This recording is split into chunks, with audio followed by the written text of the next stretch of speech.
All right, welcome back, everyone. You are looking at NG-2 out there on the pad.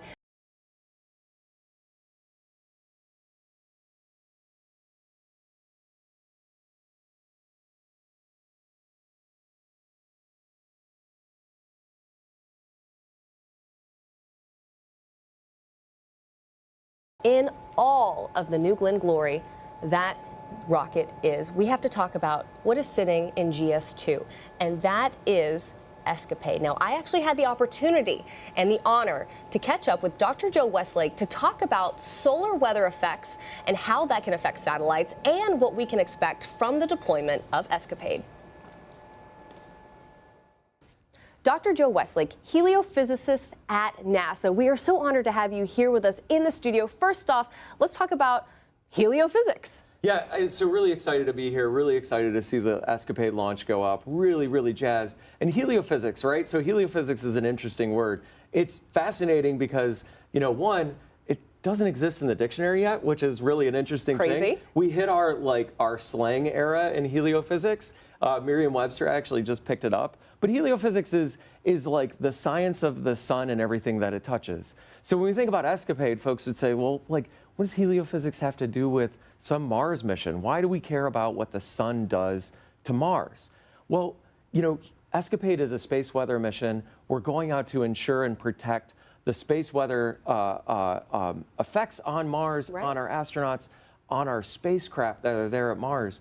And as we saw over the last couple of days, space weather is kind of a big deal, right? It certainly is. Can you kind of talk about how space weather affected our launch? Yeah, so hopefully folks over the last couple of days got to see some really pretty, like, light... the Aurora Borealis, as they call it. Just incredible, right? Stunning. You know, we saw across the U.S., even down here at the Florida at the Space Coast. The Space Coast, yeah. Right, we saw red aurora sat over top of our rocket. And that's really cool, like, that's a pretty light show. But what that really means is that the magnetosphere is kind of angry, right? It's got a lot of energetic particles that have come in from the sun, right? A coronal mass ejection came in, multiple coronal mass ejections came in from the sun, and they pushed into our magnetosphere, creating, you know, space radiation that can cause issues for our spacecraft, which, of course, you know, in the early days of any mission, they're a little bit fragile, right? It's sort of early days. We want to get the solar arrays deployed. We want to get the mission up and ready to go and safely out to Mars. And those early activities are really critical for us. Certainly. So for people who don't know, tell me a little bit more about the heliophysics tied in to ESCAPADE. Yeah, so, you know, when we go out to Mars, right, we're looking at how space weather, how the solar wind, how these coronal mass ejections and flares impact the Martian atmosphere, how they impact Mars as a system, how they impact and change how, you know, atmospheric escape happens at Mars. Because Mars doesn't have the same atmosphere that we do here on Earth, right? Absolutely, absolutely. And that's always been a big question, right? When I look at the difference between our beautiful planet here on Earth and the water and the oceans and other things, why is Mars so different, right? There's a great question that relates to how Mars's atmosphere has escaped over the years, over the decades, over the millennia. And ESCAPADE is actually going to deliver to us a better understanding of whether the atmospheric escape changes in time or changes in space, right? And so getting that feeling and getting that understanding will let us figure out how Mars has changed over its history and be able to conserve and understand how that applies to us here at Earth. And for the first time, we have a lot of firsts, actually. So we have 2 satellites that are deploying that are going to give us information. And on top of that, this is the first time we are deploying not during the critical Mars window. We're actually going to go into kind of this, like, lollygagging phase just for a little bit until we hit that window. Can you kind of explain that? So isn't that amazing? Like, usually when you think about the planets aligning, right? I mean, the greatest planet alignment was when we sent the Voyagers out in the 70s, right? All the planets have aligned. We've gone and done the grand voyage, right? But as you go to Mars, every 2 years a window opens up where you can make the most efficient trip to Mars. And all that means is that Earth and Mars are in the right spot of the trajectory or the right spot of their travel every year to where you can actually get from one to the other. So once every 2 years, we line up and we make this, you know, it's like how many Mars missions can we get off the ground in that one window? In that little window, yeah. But one of the great things, one of the innovations that we're doing here with ESCAPADE today is we're actually going to send it outside of that window. We're going to send it outside of that window because we can put it into a very benign, safe parking orbit and let it sort of hang out, loiter, hang out near us here at Earth.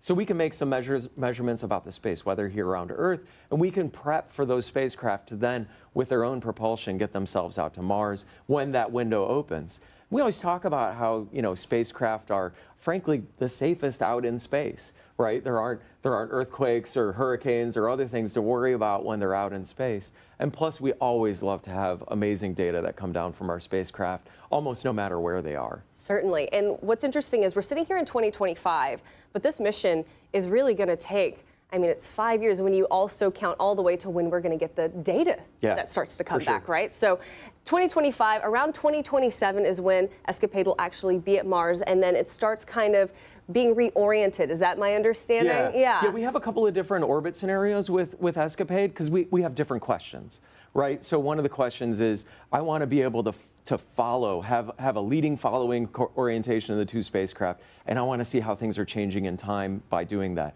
But then we're also going to spread them out in longitude, so like east-west. And we're going to try and fly them somewhat side by side. But then we're going to ask questions that are like, okay, what's the inside the Martian atmosphere versus the outside? And there's a lot of dynamics and other things that we can do with these, you know, really two very capable spacecraft that we're sending out to Mars. And another cool thing about your job is you get to work with Dr. Nikki Fox. I was able to grab her into our webcast the other day. Yes. But today's a special day for her, right? Yeah, it's a really special day. So, you know, when we talk about having rockets and lighting candles and other things, you know, this is her birthday. So we get to light a candle today. I think it's going to be really amazing to be able to, Quite the birthday candle. Obviously, we're not going to blow it out until we get ESCAPADE up and moving, but quite the candle, and it's amazing. Well, then let's send it off to Dr. Nikki Fox. Happy birthday, Dr. Fox, and go NG-2. Yeah, excellent. Go New Glenn, go ESCAPADE, and we're just so jazzed to be here. And we're so grateful to have you as a customer. Thank you so much. Thank you so much. Heliophysicist, who knew? Not in the dictionary, and he gave us so much good information, of course, on why we're affected by essentially that solar weather. So right now, you are looking at New Glenn on the pad as we await the launch of NG-2, L- about 20 minutes. But let's take it back over to our very own Eddie Seifert, who is with employees right here at Rocket Park at the best spot to watch New Glenn take to the skies. Eddie, how are things over there? Hey Tabitha, hey Ariane, we are on top of the world. That's certainly what it feels like on this momentous occasion. And you know, I changed up the view a little bit. Behind me, you see Lunar Plant 1. That's our newest building at Rocket Park. Now, Rocket Park sits on 250 acres of what used to be an orange grove. That was pre-2016. Since 2016, we've added 2.5 million square feet of production space. And our newest building, it's building the lunar landers that are gonna help NASA and help Blue Origin return to the moon, this time to stay. And Eddie, I think we talked about this a little bit on our last webcast. That building behind you is massive. It's hard to tell because you're elevated yourself, but maybe you can talk a little bit to the scale of that building, as well as its location relative to other facilities here at Rocket Park. That's right, Ariane, if you're ever driving on Space Commerce Way, you'll see it. You'll see just how massive it is, right? If I'm standing on top of the world and that building's even taller, it's tall enough to house the 16-meter tall lunar lander, which is twice as big as the Mark 101 Pathfinder that we're gonna launch to the moon later this year. When that lunar lander lands on the moon, it will be the largest lunar lander to have ever landed, and we're just going to get bigger from there. So we're very excited about Mark 1 later this year or early next year, and then Mark 2 to return humans to the moon, this time to stay. And you mentioned the co-location. So the fact that we can be co-located with New Glenn means that we can encapsulate that very large lander in the very large New Glenn fairing here on site, and then we can drive it out to our integration facility to essentially place it on top of the New Glenn vehicle, much like we have ESCAPADE today. Eddie, thank you so much. Always so great to talk to Eddie because he can talk at hours and at length about anything to do with engines, with lunar, and of course, he's our hype man out there with everyone here at Rocket Park. Thank you again. If you didn't notice, on his shirt actually are little lunar landers as well. But right now, we're going to toss it over to New Glenn on the pad as we await the launch of NG-2. And in about 30 seconds here, we're going to hear another go poll. So let's go ahead and listen in.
Welcome back, everyone. You are currently watching NG-2. Now, we are awaiting the go poll for terminal count.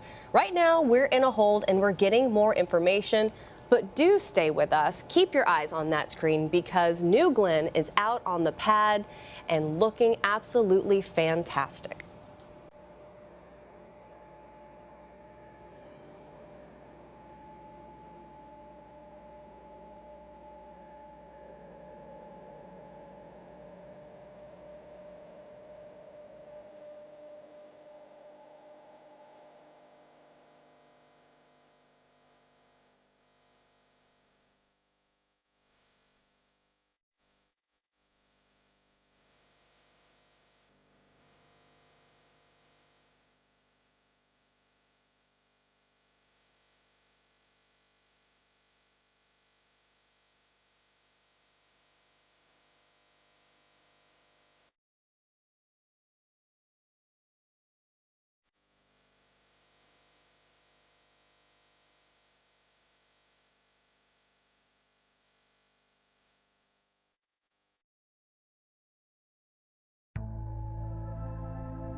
All right, everyone, you have your eyes on New Glenn. This is NG-2. We're at L minus 18 minutes and about 40 seconds. Now, coming up at the 17-minute mark, we will have that poll for terminal count. But Ariane, right now, I want to talk about how incredible this rocket is, how unique this rocket is. Can you kind of walk through for our viewers what makes this vehicle so unique? Sure. It's a two-stage vehicle. If you were able to tune in on Sunday, you saw a little bit of this explanation. But basically, when you talk about a two-stage vehicle, all that means, for those of you that are not rocket nerds like us, is that we're just stacking a rocket on top of a rocket. GS1, Glenn Stage 1, is the one on the bottom. It pushes Glenn Stage 2, the rocket on the top. And then on top of Glenn Stage 2, GS2, you see that shroud in there. That's the payload fairing. In the payload fairing today are payloads, NASA's ESCAPADE, the 2 satellites. But what makes this rocket so special? We're going to land the first stage. The first stage is reusable. And what's cool about this first stage in particular is, we've had our New Shepard program, our suborbital program. We've learned so much from that rocket program. And there's actually some interesting similarities between the two, but also some differences. Up here, you see that we've put we call them now the forward fins at the top. Those help with the directional capability. New Shepard also has those. But this one, we also have the strakes. We want to be able to essentially fly this rocket back home and relight the engines. So it's a beautiful rocket. I cannot see it do its thing this first time in just a couple of minutes here. I know, and at L-17 minutes, let's listen in for that go poll for terminal count.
All right, guys, we have New Glenn on the pad, and the reason I have my computer in front of me is so I can tell you these great things. So we are go for terminal count. At L-15 minutes and 30 seconds, you are watching NG-2, New Glenn on the pad, the booster so appropriately named. Never tell me the odds, Ariane, and a great day to fly. A beautiful day to fly. Looks a lot better than it did on Sunday. We were just constantly fighting the Florida weather down here. It would be sunny, and then it would be rainstorm, lightning, and then it would be sunny again. It was a lot going on, but today is a beautiful, beautiful day to fly. So as you mentioned, we're now at L-15 minutes to go from New Glenn's second launch.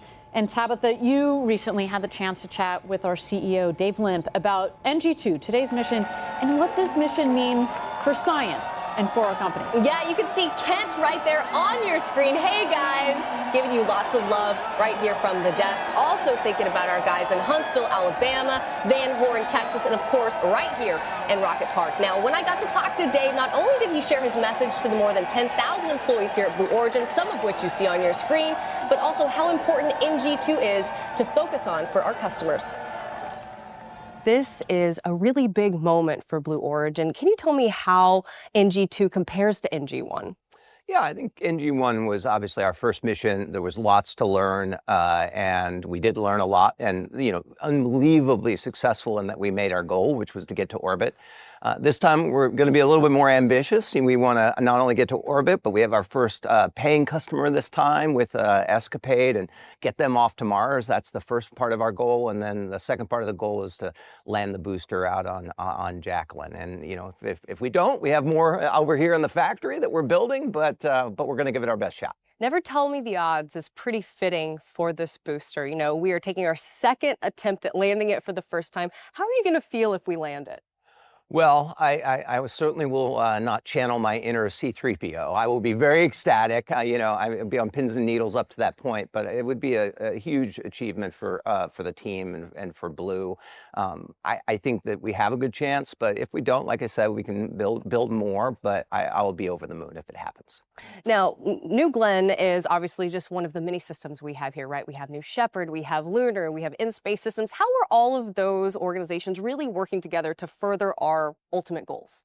Yeah, I think each component of what we do has a piece of trying to get millions of people to work and live in space, and they all have their individual. But as it relates to this particular mission, a huge amount of people have put work into it. Obviously, our engines team in building both the engines for the booster, the BE-4s, and the BE-3Us for the upper stage. We also have a huge amount of work by the obviously New Glenn team building this vehicle, but also New Shepard has been a pathfinder. So all our avionics folks fly on New Shepard first so that we can get a sense of what's going on there and get a sense what it's like to have flight-ready hardware. And so it takes a whole team, and it's a very big cross-functional effort across Blue.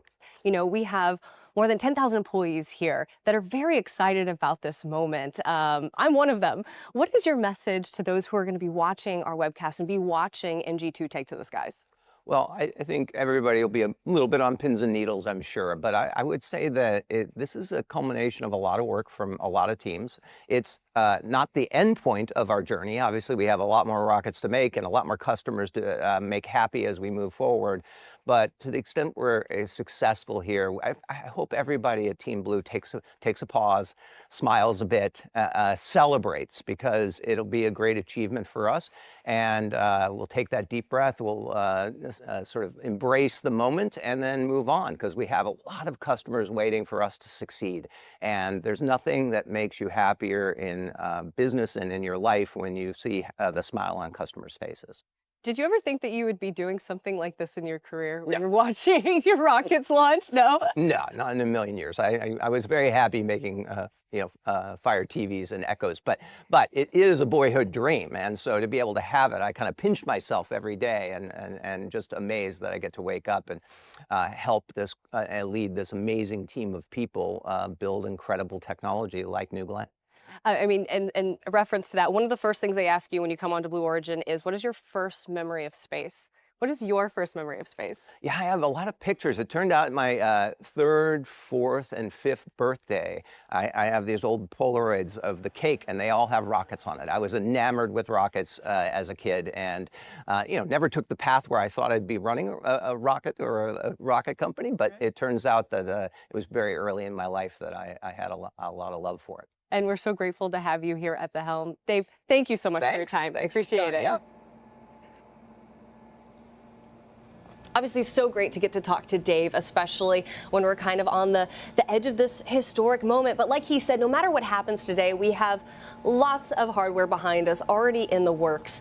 And it's a great day for Blue Origin. And we're so proud of everyone who's been a part of Team Blue up until this point. Absolutely. And you can actually see the difference even between now, today and Sunday. They're getting ready to work on, looks like this one is going to be the next forward. We've got another forward, we've got another aft over here. So we've got a lot of rockets that are coming down the line. But we're just feeling pretty good about, okay, cautiously optimistic. We know how difficult this is. I'm going to lose my mind if we land this booster today. But as we mentioned, we've got other hardware coming down the line. Yeah, and landing the booster, it's no easy undertaking. Now, our team, including myself, recently had the opportunity to spend a day at sea with our Jacklyn crew and learn more about the operation of landing and securing the booster. A live look at Jacklyn right there. Now, this is an operation and a moment that will change the course of Blue Origin history. Check it out. The Jacklyn is that landing platform vessel where New Glenn will come down, land, and we secure it and bring it back in.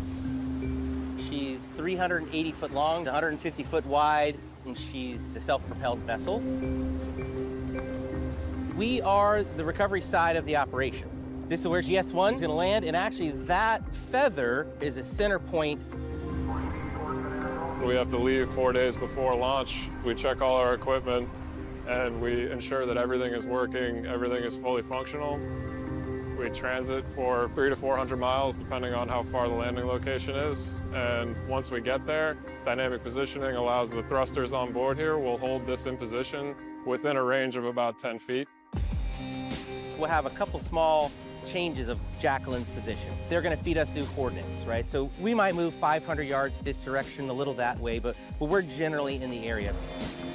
And right up to like 45 minutes or an hour before, that's our final position. When the booster lands, the ROV will come out. Once it's mated with the booster effectively, we'll start pumping high-pressure nitrogen into the booster, which will allow the detanking process to continue to make the booster inert and safe for us to operate around. These are the transit stands. These are what we actually use to secure GS1 to the deck. Each one of these units is individually controlled. We'll have 6 different operators operating them out under the vehicle, and then we're able to lock out the stands, which basically rigidizes GS1 to the LPV deck and allows us to bring it home. The complexity of what we do out here is pretty important because we operate in such an isolated environment. We're hundreds of miles offshore. We're relying on satellite communication. The one thing about working on the ocean and in the elements, we fight it. It never wants to work with you. The best you can do is just get along with it. I hope people understand how important reusability is to this program. Us being out here and allowing us to retrieve these vehicles and bring back and reuse them, we reduce the cost, we reduce pollution. My favorite part of being Team Blue is how everybody works together as a very cohesive group. This is really, really rewarding just to kind of see everyone marching together towards one successful landing operation.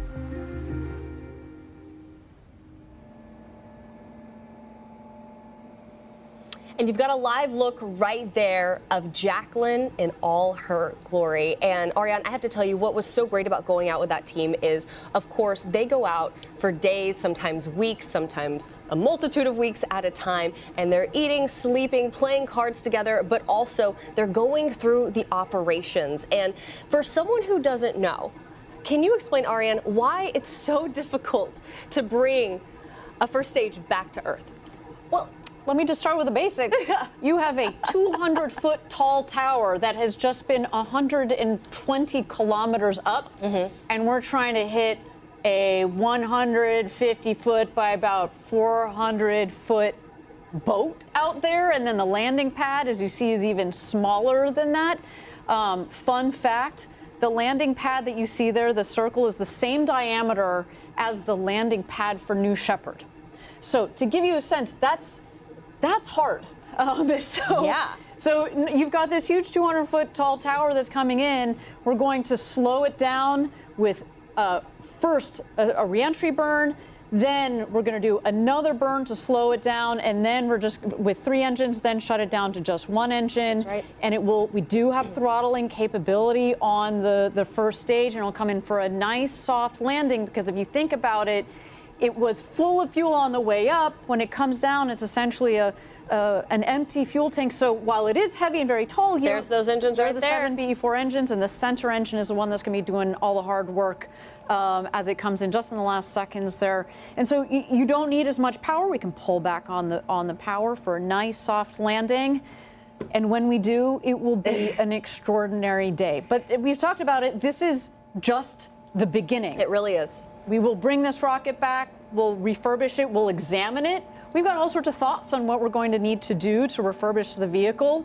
But our whole game plan, launch, land, repeat, is to be able to flip this rocket around and fly it again very shortly here. I should say with New Shepard, we landed the first time in November of 2015. And here we are 10 years later. And here we are, well, 10 years later, yeah, but it only took us about 2 months to flip around the first rocket that had ever gone to space and back. So we've got kind of same time scales that we're thinking here. It's not going to, we want to go fast on this. And if you're taking a look at your screen, you see New Glenn on the pad, and on the upper right-hand corner, you see L minus 4 minutes and about 6 seconds. That's going to change to a T minus any moment, and that is really when the vehicle itself is starting to run on its own.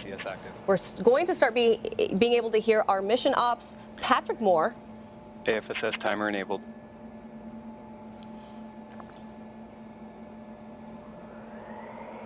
Terminal count system is active. From here on out, the vehicle is running fully autonomously on software. Disengaged.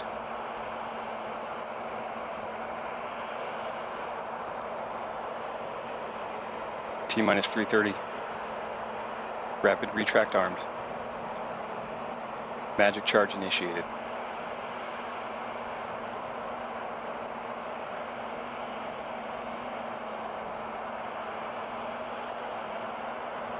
How exciting here. We're ticking down in 3 minutes. We're going to launch this vehicle to space. We're going to put 2 satellites on their way to Mars, and we're going to try to land that booster for the first time. So exciting, and a big props to our launch control team that has managed to do a recycle on this vehicle. We want to fly today, Tabitha. Oh, there are the cheers. Yes. The energy is palpable. reusable. Our launch director, Megan Lewis, she's in the control room now. I know this is an exciting moment from her. There we have employees from all across the United States. This is Huntsville, Alabama. Big shout out to our teams there. And of course, GS1 pre-press HQ, start. Kent Washington, we Kent see you. Washington. All right, rocket going through its last GS2 motions tilt here, pre-press start. making sure the tanks are pressurized to their proper flight levels. That's right.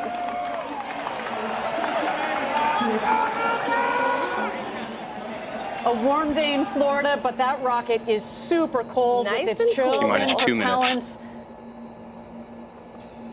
T-minus 2 minutes to AFSS go. capacitor charged. LNG on the first stage, liquid hydrogen and liquid oxygen on the second stage. New Glenn looking beautiful. And there you go. Beachgoers with a great view. What makes this place so special down here on the Space Coast? A day on the beach, but you can sit there T-minus because our pad 130. is so far south. A spectacular Power view internal. for everybody here in Cocoa Beach. Now we've transitioned from ground power to the vehicle's own internal power. I mean, we are getting close. Aria, hold my hand. I'm getting really excited. There are those BE4s, 7 of them, ready to take New Glenn. 3.85 million pounds of thrust T-minus combined 60 seconds. in just 60 Range seconds green, here, as AFSS mentioned flight before. enabled. We will light 4 of the engines, then 3 of the engines, just about a second or 2 off for a staggered start. You'll see the big water deluge, and that's when you know that it's game on. I love hearing all those sounds. You hear the power up. You certainly do. And with that, You'll see that water any second now. let's T-minus turn it 30 over to seconds. launch control. Let's go, New Glenn. GS1 hydraulics internal. Never tell me GS1 the at flight odds. level. GS2 at flight level.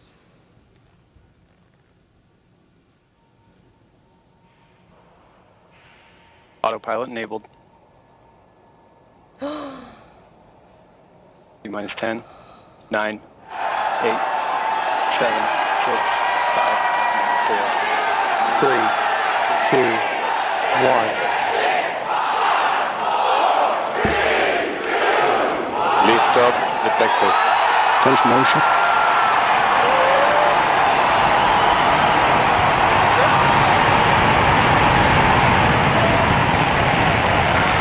New Glenn has cleared the tower. New Glenn has cleared the tower! Go, way to go!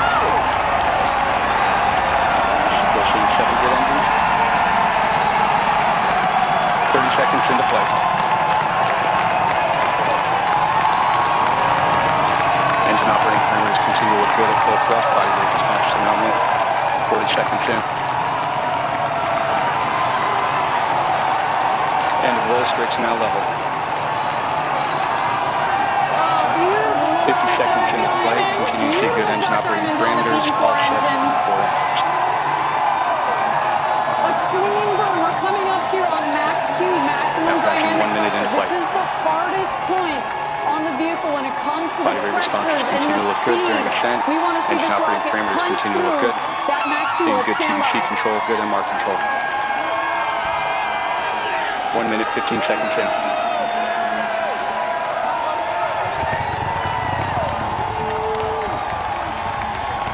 Now passing Mach 1, New Glenn is now supersonic. Supersonic! And we can hear the 1 minute, 30 roar here. seconds. Engine operating parameters continue to look good at full thrust. Max Q, maximum dynamic pressure.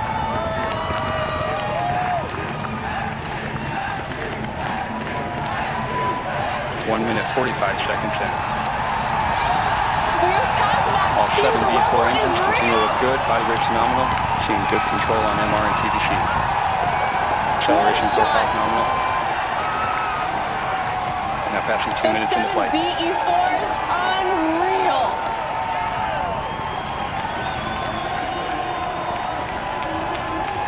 One minute remaining in boost phase.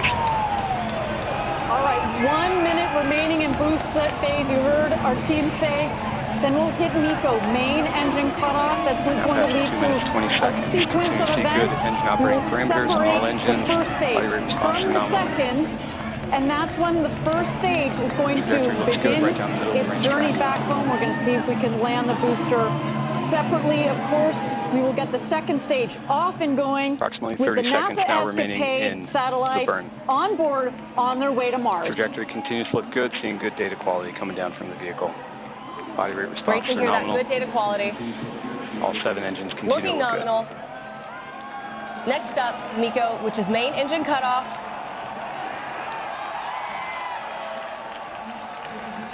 The cheers are real. You can hear them all the way in here. And we have MECO. And we have MECO. And we have good stage set. We have good stage separation. And we have ignition on stage 2. Both engine parameters look good. Stage 2 ignition. Oh, you see the 2 rockets there. Body rate stamping out nicely.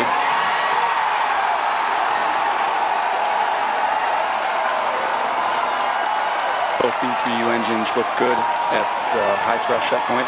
Body rate responses look good. 3 minutes, 43 seconds into flight. Great shot. Look at that view.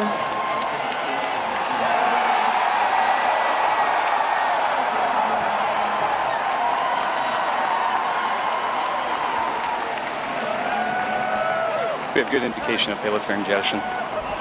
Both B3U engines continue to look good. Body rate response is nominal. Seeing good data coming down from both stages. Great data. We're 4 minutes into NG-2.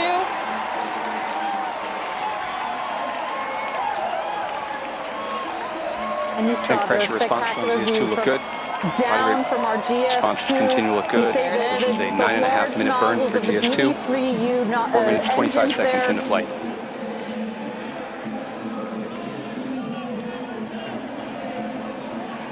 Wow. All right, at 9 minutes is when we're expecting the first stage to touch down on Jacklyn.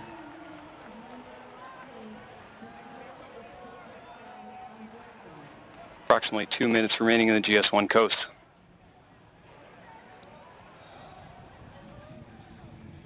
Thank you again, everybody, for joining us for NG-2. So far, a nominal mission. GS2 is now 320 kilometers downrange, traveling at 2.8 kilometers per second. Trajectory continues to look good on both stages. Clean separation, clean fairing right down the middle of the range jettison. track. Engine operating parameters on GS2 look good. Sounds like our GS2 is having a beautiful ride. The NASA ESCAPADE satellites are exposed to space right now. And we've got GS1 coming down for landing GS2 body at rate's T nominal. plus 9 minutes.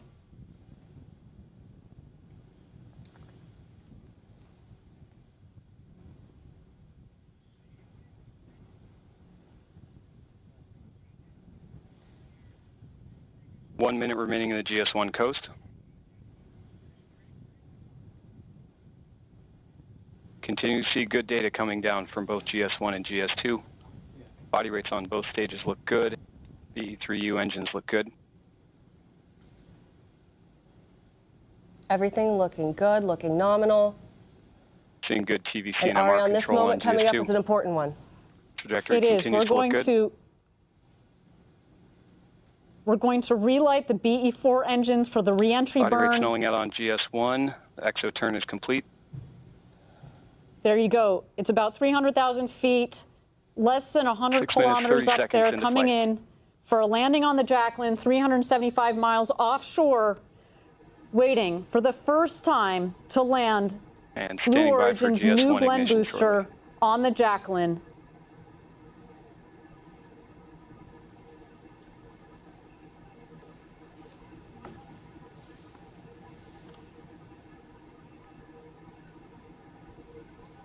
Continue to see body rates on GS1. That looks great. We have our booster reentry burn. All 3 engines. No matter what happens next, we have had a good day. This is further than we made it on NG-1. That's right. See indication of engine ignition on GS1. Continue to see good data from GS1. About a minute and a GS2 half engine parameters look good. is when we would see. Confirm engine cutoff. Never on tell me GS1. the odds. Return to Earth. You 7 see it in minutes, kind 40 of seconds into horizontal flight. position. We've got the strakes on the base of the booster, which give it lift.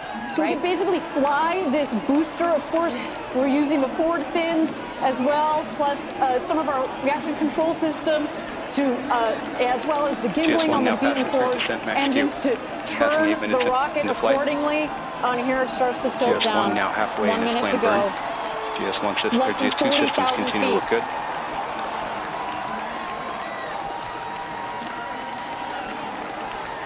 GS2 throttle down complete. Responses look good.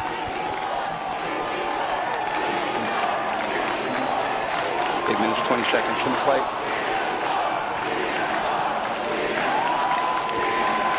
Standing by for landing burn ignition. And we have landing burn ignition, see 3 good engines. We've got our booster landing burn. Engine control looks good. Of course those clouds are there. 8 minutes, 43 seconds in flight. Legs deployed. Now A down to 1 great engine shot burn. from our booster. Standing by for touchdown. Landing gear deployed.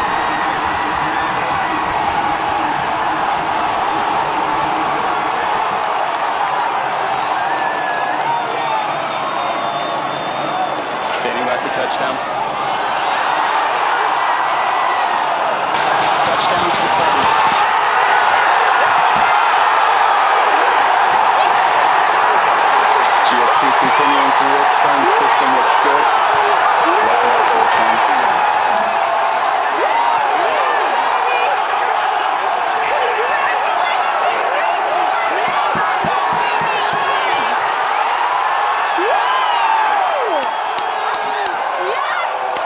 Has returned to its blue origin.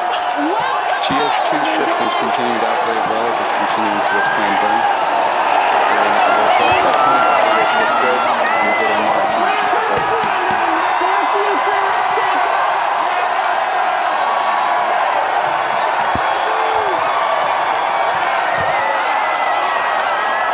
I've never seen anything GS2 so beautiful in my life. right down the middle of the racetrack. 10 minutes, 15 seconds.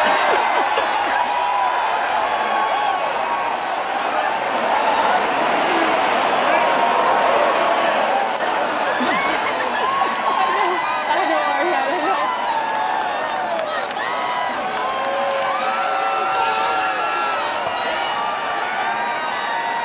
Congratulations, Team Blue. You did it. Now passing 10 You guys minutes, did 40 it. seconds into flight. GS2 trajectory continues to look good and body rate's phenomenal. Tank pressures look good. Engine operating parameters look good. GS2 is now 1,600 kilometers downrange, traveling at 5.9 There kilometers you per have second. it. On the right-hand side, GS2. On the left-hand side, you have our booster, our Less new than Glenn 2 minutes now booster. remaining to Never Chico. tell me the odds. Right there on the Jacklyn, in the middle of that feather. Absolutely incredible. Congratulations, guys. A landed orbital rocket. What an incredible What a day. for Blue Origin, for the space industry. GS2 systems continue to look good through its burn.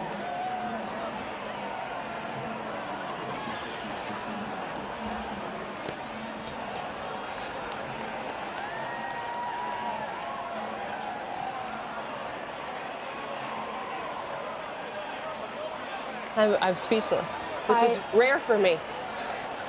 Approximately 1 minute remaining in the burn.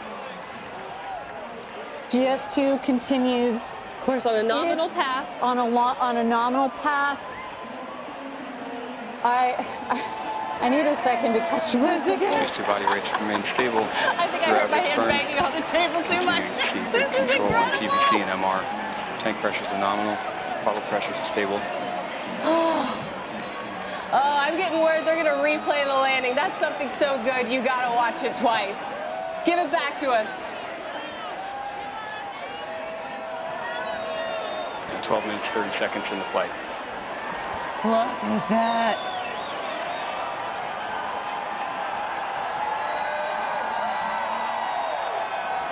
beautiful Standing by for Chico 1 shortly. landing Perfect. of the first stage of New Glenn with the one central BE4. Let's wait here for our second stage. It's going to cut off its engine. It's done its first burn. And we have Chico, GS2 engine cutoff. Seco 1. Yeah. Seco 1 is confirmed. GS2 right down the track. Damping out nice. Currently in the Shutdown coast training. We have one for two so far on our two objectives for our second Tank pressure mission control continues of to look New good. Glenn. We have landed the booster for the first time ever. And next up, in about 20 minutes here, we are going to separate the blue and gold satellites of NASA's ESCAPADE mission. Of course, the most important thing of any launch is making sure you get your payloads where they need to go. And there's our team in Ken. Hey guys, that's right. Oh, I see the celebration. Huntsville, thank you. Thank you for those beautiful engines. GS2 systems are operating nominally as the vehicle is in its first We coast. love you too, Huntsville.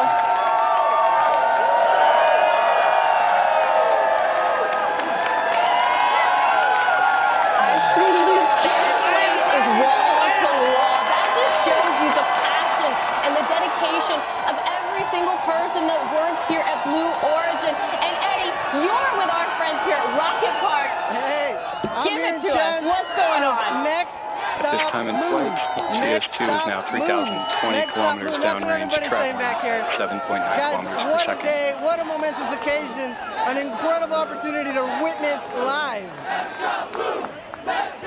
Eddie, I'm gonna be honest with you. It's so loud around you. They're chanting so loud, and rightfully so. I'm having a hard time hearing you. But you gotta tell me, what is this moment like for you, Eddie? You've been here a long time. You've seen the New Shepard booster land for the first time, and now you're watching New Glenn. 10 minutes remaining in the coast. Yeah, this one was way better. Just incredible to watch. We're just here, launch, land, repeat. It starts today. Launch, land, repeat. I love it, Eddie. And I believe we also have some video, of course, of the celebrations happening all throughout Rocket Park, in every corner of what is going on in this building. Here's a moment. And of course, that's mission control, launch control. Where is it? You know you're gonna see it when they do it. There it is. In the middle there, you see Jeff Bezos, Jordan Charles, the head of our New Glenn program, Dave Limp. Celebrations all around. And there you have it. Let's show it to you one more time. 15 minutes Our into New flight. Glenn booster Continuing out to see on good the data coming down Jacklyn. from GS2 Oh, body I rates. can't wait till she comes Stable. home. I have never Stable. seen First anything coast. more beautiful. Continuing to see good Not tank since the pressure first control. landing of Bottle New pressures look Shepard good. in November of 2015. voltages My are nominal. goodness, we are almost 10 years almost later. exactly 10 years apart to land our booster. Just incredible. And now we're watching here. We've got a map here on the left. That's our stage one that, of course, made this beautiful landing on the Jacklyn, 375 miles off the coast. And what you're seeing there in the center of your screen, GS2 with NASA's ESCAPADE satellites on board. We're waiting. We have about another 16, 17 minutes until we deploy the two satellites. That's right. First the blue, then 30 seconds later, the gold to give them some space. And then about 5 minutes after that, we also have what we call a hosted payload on board, a Viasat radio tech demonstrator on board that we will also power on. But right now, all 3 payloads are exposed to space and are on a beautiful flight, a completely nominal flight. That's right. So far on its way to space and waiting for deployment here. And at 17 minutes into flight, landing the booster, of course, was a historic moment for us here at Blue Origin. But the show isn't over. Still tracking, of course, deployment of ESCAPADE. And here's some of the milestones we want you to be aware of over the next 20-ish minutes. All right, at the T+25 minute, the second stage engine will ignite. At T26:44, we're going to have SECO-2, which is that second stage engine cutoff. And then, of course, at the T+33 minute mark, and that's when we finally get to see ESCAPADE deployed. They're going to deploy and separate at about 30 seconds apart. First blue separation and then gold separation. And finally, as you mentioned, Ariane, we will have at about T+38 minutes that Viasat tech demonstration will turn on. But we have got one accomplishment under our belt, and as we await the second one with our mission today, I got the chance to actually catch up with Dr. Shannon Curry. Now, she's a project scientist on ESCAPADE, and she explains how long it took to get to this point with ESCAPADE and what this moment means for their missions. Approximately 6.5 minutes remaining in the coast. These 2 body rates have remained stable throughout the coast and continue to see good data coming down from the vehicle. Trajectory is nominal.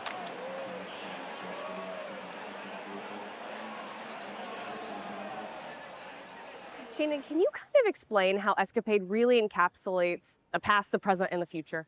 Yes, especially working with Blue Origin, what ESCAPADE can do is tell us about what happened at Mars billions of years ago. It used to be habitable with oceans and lakes of water, but then something happened to its atmosphere. All of that water evaporated and dried up, and now we have this desert that it is today. And that brings us to today, which is that if we understand Mars's atmosphere and what it's doing, we can help protect future assets, especially not just robots landing on the surface, knowing how they enter that atmosphere safely, but it's not an if, it's a when humans actually go to Mars, and that brings us to our future.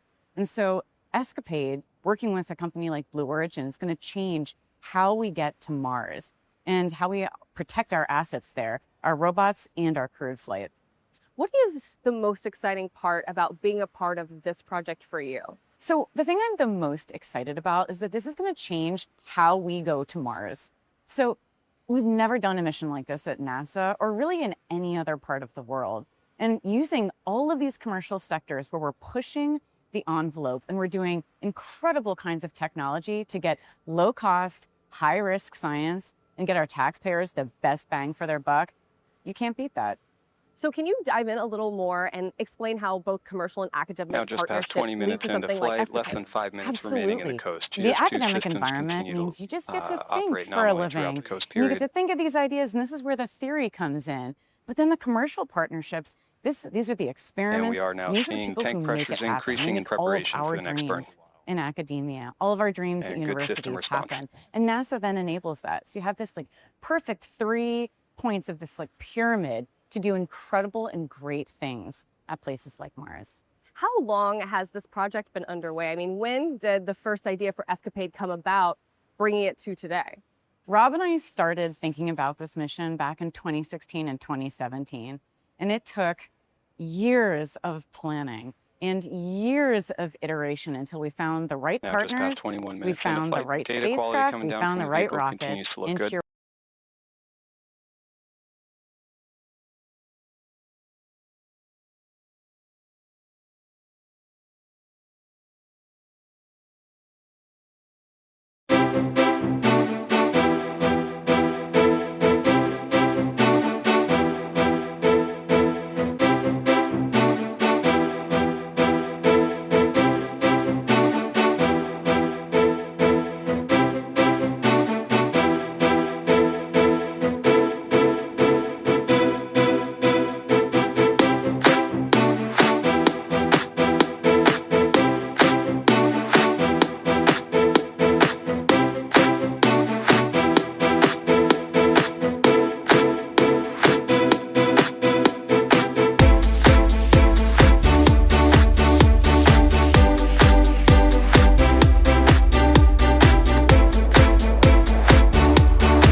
Thank you for tuning into our live stream. I will be broadcasting again tonight with a Starlink mission. I will pull up the Starlink website.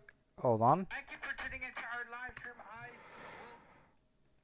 stream. We have a stream in 1 day, 5 hours, 41 minutes, and 22 seconds for the Starlink mission. There is a Starlink mission then. Until then, bye-bye, and thank you for watching.